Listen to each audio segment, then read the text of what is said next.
नमस्कार, मैं शिमला से राजेश मंडोत्रा। आप दिव्य हिमाचल टीवी देख रहे हैं। शाम के 6 बज गए हैं। आज दिन भर की अपडेट इस बुलेटिन में आपके साथ साझा करेंगे। देखिए, अभी वैसे लगातार 3 दिन छुट्टी का टाइम चल रहा था। कुछ जिलों के लिए आउट ऑफ स्टेशन ना जाने के आदेश सरकारी कर्मचारियों के लिए हैं। चंबा डिस्ट्रिक्ट ने ऑर्डर किया है, चंबा डीसी ने, और शिमला में भी सचिवालय के कर्मचारियों को लेकर, और जो दूसरी तरफ पीडब्ल्यूडी और हेल्थ ने लॉन्ग लीव अपने यहां बंद कर दी थी। जो स्थितियां चल रही थी उसको देखते हुए पाकिस्तान के साथ। लेकिन अब अलग अलग स्तर पर अलग अलग जिलों में जो अलग अलग आदेश हुए हैं, उन आदेशों की स्थिति क्या है, आज आपको ये अपडेट देंगे। और क्यों अभी भी हिमाचल अलर्ट मोड पर है। सबसे बड़ा रीजन, सबसे पहला रीजन कि पाकिस्तान पर भरोसा नहीं किया जा सकता। जितनी चीजें अभी तक घटित हो चुकी हैं उनको देखते हुए ये अलर्ट मोड कब तक रहेगा, बंदिशें कब तक रहेंगी, ये आज हम बात करेंगे। और बात करेंगे हिमाचल के शहीद को अंतिम विदाई की, जो आज कांगड़ा के शाहपुर में विदाई दी गई वीर जवान को, उसकी बात करेंगे। फिर बात करेंगे मुख्यमंत्री के दिल्ली दौरे की। इसी महीने होने वाला है। हड़ताली टीचर्स को ऑफर दिया है राज्य सरकार की तरफ से, ये प्राइमरी टीचर फेडरेशन की बात है। उनको ऑफर दिया गया है। हालांकि ये ऑफर को लेंगे नहीं लेंगे ये आगे पता चलेगा। सफाई कर्मचारियों की जीत हुई है जो शिमला में हड़ताल कर रहे थे। नई भर्तियों पर फैसला, कर्मचारी एक्ट हाई कोर्ट में पेंडिंग है। और अब शिक्षा विभाग ने राज्य सरकार को यह फाइल भेजकर एक यूनिक रिक्वेस्ट की है। इस रिक्वेस्ट के बारे में आपको बताएंगे कि ये क्या रिक्वेस्ट की गई है ऐसी जो राज्य सरकार को फाइल भेज के की गई है, और इसकी जानकारी भी आपको देना जरूरी है। सभी बातों को लेकर शुरुआत हम करेंगे मौसम से, और मौसम से इसलिए क्योंकि सूचना जरूरी है। अभी तक जो मौसम का अलर्ट है उसके मुताबिक अभी भी 12 तारीख तक बारिश की संभावना बताई गई है। हिमाचल में अलग अलग क्षेत्रों में ये हो ही रही है। और जो 13 और 14 तारीख को मौसम ड्राई रहेगा। मतलब गर्मियों में ड्राई रहने का मतलब ये है कि जो टेम्परेचर है वो ऊपर चढ़ेगा, और फिर गर्मी की जो एक तरह से झेलनी पड़ती है जब पारा चढ़ता है, तो उसकी जो एहसास फिर लोगों को होगा। क्योंकि अभी देखिए बहुत सारा टाइम इस बार निकल गया बारिश की वजह से कि उस तरह से गर्मी नहीं झेलनी पड़ रही है। और एक बड़ी राहत इसमें जंगल फॉरेस्ट डिपार्टमेंट को मिली है, क्योंकि जंगल इस बार जलने से अब तक बचे हुए हैं। हिमाचल में फॉरेस्ट फायर के बहुत सारे इंसिडेंट होते थे, लेकिन इस बार जिस तरह का मौसम बना हुआ है उसको देखते हुए ऐसा लग रहा है कि जंगल इस बार ज्यादा जलने से बच जाएंगे। क्योंकि 12 तारीख तक ये अलर्ट है, और 12 के बाद की सिचुएशन आगे फिर पता चलेगी। अभी जो फोरकास्ट है उसके मुताबिक 13 और 14 को क्लीन है मौसम, और बाकी जो 12 तक वैसे ही है जैसा अभी चल रहा है। रुक रुक कर बारिश अलग अलग क्षेत्रों में हो सकती है। इसके बाद बात करेंगे एक मामले की जो कोर्ट ये केसेस लगते हैं, और ये अदालत जो लगाती है इसको एग्जैक्ट जो लोक अदालत होती है उसको लोक अदालत कहते हैं। हिमाचल हाई कोर्ट या पूरे देश में ये क्रम है एक तरह से कि पेंडिंग केसेस को जहां लोगों को कम खर्चा करना पड़े लीगल, भी वो कोर्ट केस लोक अदालत में निपटाए जाते हैं। और इस बार ये लोक अदालत लगी थी 10 मई को, जिसमें मुख्य न्यायाधीश हिमाचल हाई कोर्ट के इनके संरक्षण में, इनके डायरेक्शन में ये सारी चीजें हुई थी।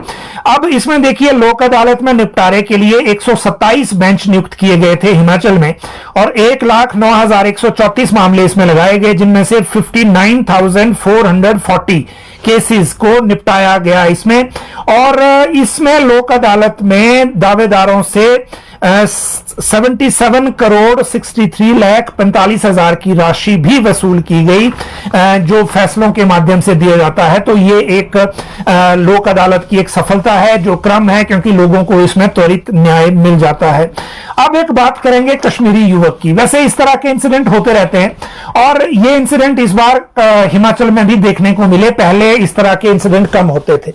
कंडाघाट में आपने देखा एक महिला ने कोई एक पोस्ट ऐसी लिख दी जो पाकिस्तान के समर्थन में थी, और ये वहां सिलाई का काम करती थी, बड़े दिनों से थी, बाहर से आउट ऑफ हिमाचल की है। और वहां फिर पुलिस ने मामला दर्ज किया, इसको हिरासत में लिया, कोर्ट में पेश किया।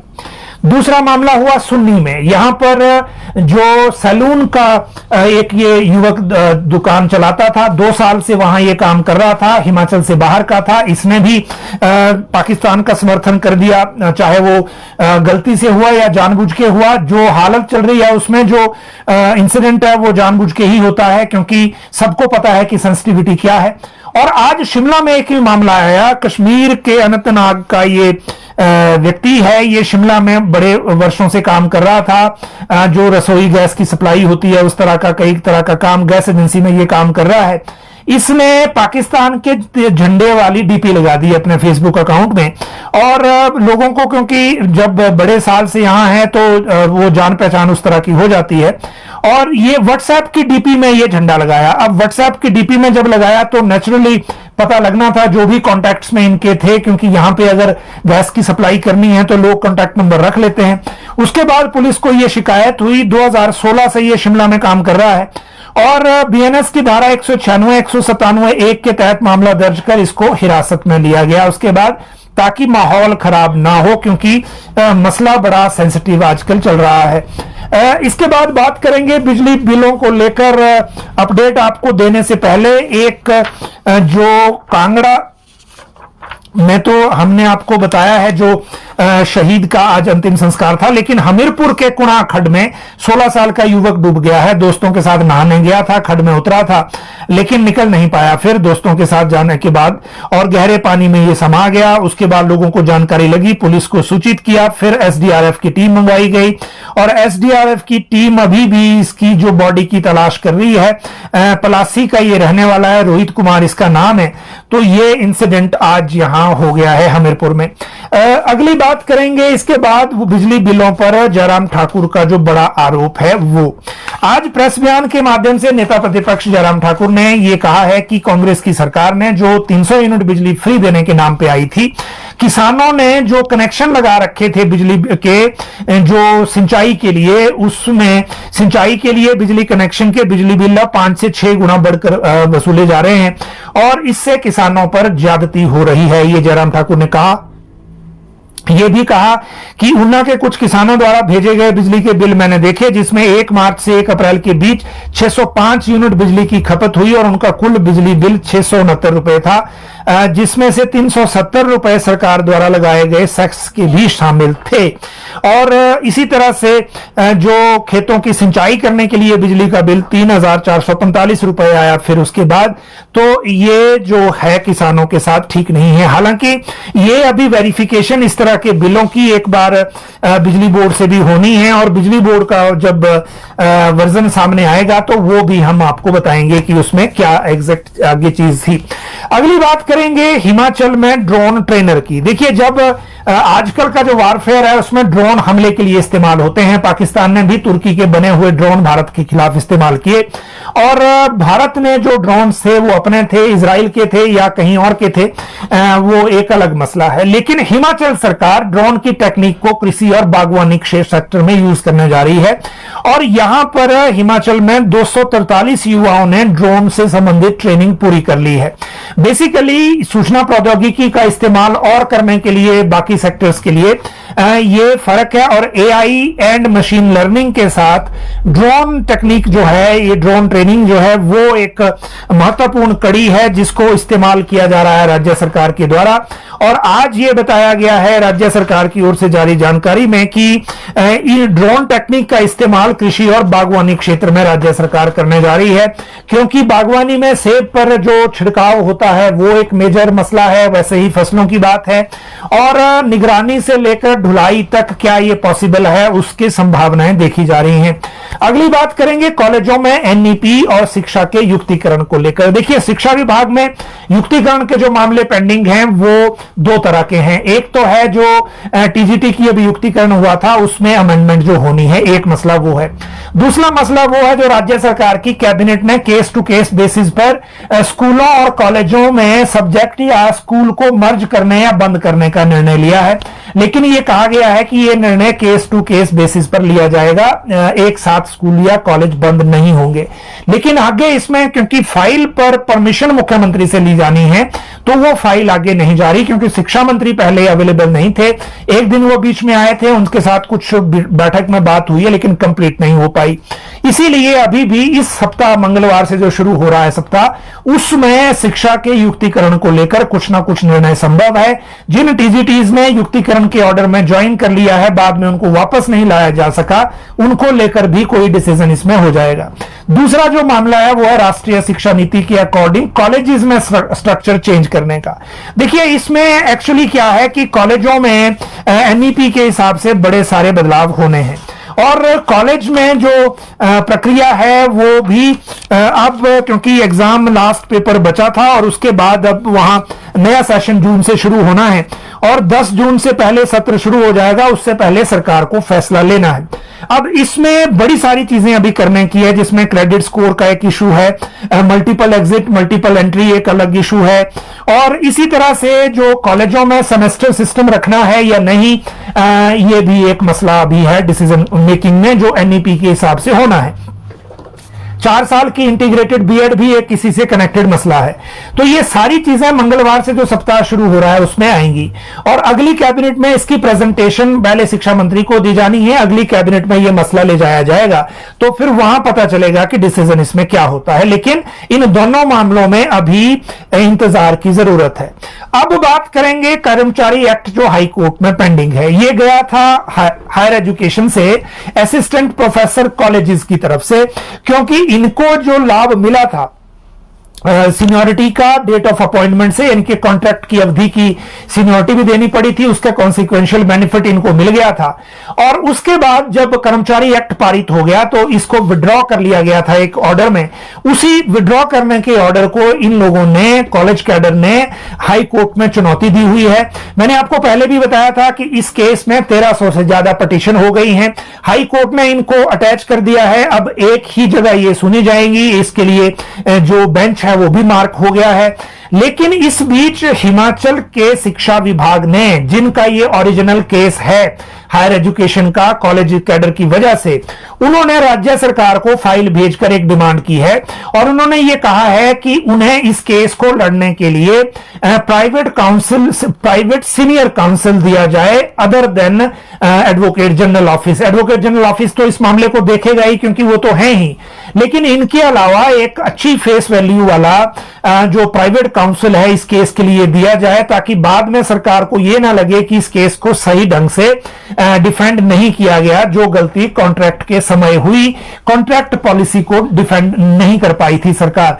तो इस बार शिक्षा विभाग ने यह डिमांड की है कि उन्हें प्राइवेट काउंसिल इसमें चाहिए और इन बिटवीन इसमें टाइम और मांगा गया है कोर्ट से। जब सरकार से यह डिसीजन हो जाएगा इसमें प्राइवेट काउंसिल देना है या नहीं, उसके बाद आगे पता चलेगा इसकी सुनवाई कब होगी। वैसे अभी की स्थिति यह है कि जो रिकवरी के ऑर्डर थे उनको स्टे किया है, रोका है हाई कोर्ट ने, लेकिन कर्मचारी एक्ट स्टे नहीं है, उसको लेकर कोई बात नहीं हुई है। उसमें सिर्फ राज्य सरकार का, शिक्षा विभाग का रिप्लाई यह था कि क्योंकि नया लेजिस्लेशन आ गया इसलिए हमें यह चेंज करना पड़ा और इसीलिए हम ये रिकवरी कर रहे हैं, इतनी सी बात कही गई है। उसके बाद फिर रिप्लाई मांगा गया सरकार से। अब रिप्लाई के बाद यह बहस जाएगी कर्मचारी एक्ट पर कि राज्य सरकार के पास यह शक्ति थी या नहीं, कि जिसमें 2024 में कोई कानून पारित करके 2003 से मिलने वाले बेनिफिट को रोक दिया जाए।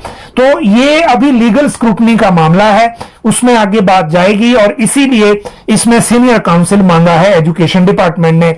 अगली बात करेंगे नई भर्तियों पर फैसले की। देखिए राज्य चयन आयोग की अपडेट मैंने कल आपको दी थी कि उन्होंने कार्मिक विभाग को एक चिट्ठी लिखी है और पूछा है कि हम क्या पोस्ट एडवर्टाइज कर दें कि नहीं। जेबीटी और टीजीटी सबसे पहले वो कमीशन वाला निकालने की तैयारी में थे। ओटीआर सिस्टम रेडी है, हालांकि अभी भी जो पेपर लेने के लिए सीडैक के साथ एमओयू नहीं हुआ है, वहां भी डायलॉग चल रहा है आपस में।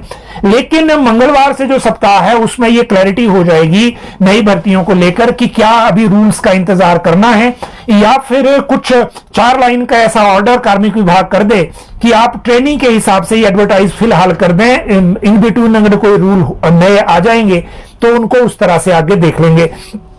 लीगली ये संभव है कि नहीं, ये सरकार ही बता पाएगी, लेकिन ये बात बिल्कुल सही है कि राज्य चयन आयोग और मुख्यमंत्री कार्यालय के बीच में डायलॉग अभी बना हुआ है और इनको निर्देश है कि जल्दी से जल्दी नए पदों को विज्ञापित करने की प्रक्रिया को शुरू किया जाए। कॉन्ट्ररी इसमें यह है कि कैबिनेट में डिसीजन हुआ है कि कैबिनेट सब कमेटी बनाई जाएगी। मोस्ट लाइकली उद्योग मंत्री हर्षवर्धन सिंह चौहान इस कैबिनेट सब कमेटी के अध्यक्ष होंगे। अभी तक नोटिफाई हुआ नहीं है, जब नोटिफाई होगा तो क्लैरिटी भी हो जाएगी, लेकिन अगर कैबिनेट सब कमेटी बननी है फिर तो रूल बनाने में लंबा टाइम लग जाएगा। इसीलिए और कितना समय सरकार इसमें लगा सकती है, क्योंकि बेरोजगार युवा जो हैं उनकी हालत खराब है, वो जो तैयारी कर रहे हैं, भर्तियां हुई नहीं है, 2 साल से राज्य चयन आयोग बंद था, और जो ये भर्तियां हैं जिनमें पेंशन भी मिलनी है, उनको लेकर जो भर्ती है वो राज्य चयन आयोग ही करेगा, लेकिन अभी तक हुई नहीं है। तो ये मसला थोड़ा गंभीर है, सरकार को भी उसी गंभीरता के साथ इसमें आगे बढ़ना चाहिए। अगली बात है सफाई कर्मचारियों की जीत की। ये शिमला का मामला है, सिर्फ शिमला नगर निगम का। यहां जो साहब सोसाइटी है जिसमें सफाई कर्मचारी शहर के होते हैं, इन्होंने हड़ताल कर दी थी। वजह यह थी कि हर साल जो 10% हाइक होती है door to door garbage collection की फीस में, उसी अनुसार इनकी जो वेतन दिया जाता है उसमें भी हाइक होती है। इस बार हाइक मिली नहीं थी, इसलिए इन्होंने हड़ताल कर दी। कमिश्नर के ऑफिस में ज्यादा वो बहस हो गई, उसके बाद उन्होंने एस्मा लगा दिया, इन्होंने नोटिस रिसीव नहीं किए। आज छुट्टी के दिन उन्होंने मेयर के दफ्तर का घेराव किया, उसके बाद मेयर ने आश्वासन दिया कि 2-3 दिन के अंदर जो बढ़ोतरी है वो उनको मिल जाएगी, और इसलिए ये अब काम पर लौट आए हैं। 3 दिन से शिमला शहर में सफाई व्यवस्था का बुरा हाल था। हड़ताली टीचर्स को भी ऑफर मिला है। देखिए, ये ऑफर दिया गया है मुख्यमंत्री के जो मीडिया सलाहकार हैं, प्रधान सलाहकार मीडिया नरेश चौहान की तरफ से। हड़ताल हो रही है एजुकेशन में, एजुकेशन के मंत्री हैं रोहित ठाकुर, लेकिन रोहित ठाकुर ने आश्वासन नहीं दिया है। आश्वासन दिया है मीडिया सलाहकार नरेश चौहान ने, और उन्होंने कल प्रेस बयान जारी करके कहा कि प्राथमिक शिक्षक संघ अपना आंदोलन समाप्त करने की अपील की है, और उन्होंने कहा कि प्राथमिक शिक्षकों की प्रमोशन प्रभावित नहीं होगी नया डायरेक्टरेट बनने से, सिर्फ नियंत्रण जो है वो प्रिंसिपल को दिया है, ये बात कही है। और सरकार कर्मचारियों का ध्यान रखती है, मुख्यमंत्री खुद संवेदनशील है, और उन्होंने शिक्षा विभाग को पहले ही दिशा निर्देश दिए हैं कि इनकी प्रमोशन और बाकी जो सेवा शर्तें हैं वो चेंज ना की जाएं, तो इनको अपनी हड़ताल वापस ले लेनी चाहिए। हालांकि अभी तक उन्होंने हड़ताल वापस नहीं ली है। अगला जो भी कदम होगा वो हम आपको बताएंगे। ये क्रमिक अनशन कर रहे हैं शिक्षा निदेशालय के बाहर लाल पानी में, और बारी बारी से लोग वहां अनशन में आ रहे हैं शरीक होने के लिए। अगली बात है मुख्यमंत्री के दिल्ली दौरे को लेकर, और दिल्ली दौरा इसी महीने होने वाला है। 2 वजह इसमें है। एक वजह तो सरकारी वाली है, और वो ये है कि वहां पर इसी महीने नीति आयोग की गवर्निंग काउंसिल की बैठक होने जा रही है, जिसमें प्रधानमंत्री नरेंद्र मोदी खुद आ सकते हैं, तो उसमें मुख्यमंत्री का जाना जरूरी है। दूसरी जो वजह है वो है संगठन के तौर पर, क्योंकि भारत पाक के बीच में बनी टेंशन से पहले सभी कैबिनेट मंत्री, मुख्यमंत्री और कांग्रेस वर्तमान अध्यक्ष और पूर्व अध्यक्ष सब बुलाए गए थे दिल्ली, क्योंकि कांग्रेस पार्टी जब से रजनी पाटिल यहां की प्रभारी बनी है, हिमाचल से संबंधित मुद्दों को जल्दी जल्दी सेटल करना चाहते हैं, चाहे वो कैबिनेट विस्तार हो, चाहे संगठन का गठन और पीसीसी के नए अध्यक्ष की बात हो, तो उसको लेकर भी बैठक होगी। तो मई महीने में दिल्ली दौरा ऑन है, और वो कितना होगा, कब होगा, जैसे ही शेड्यूल फाइनल होगा इसकी जानकारी हम आपको देंगे।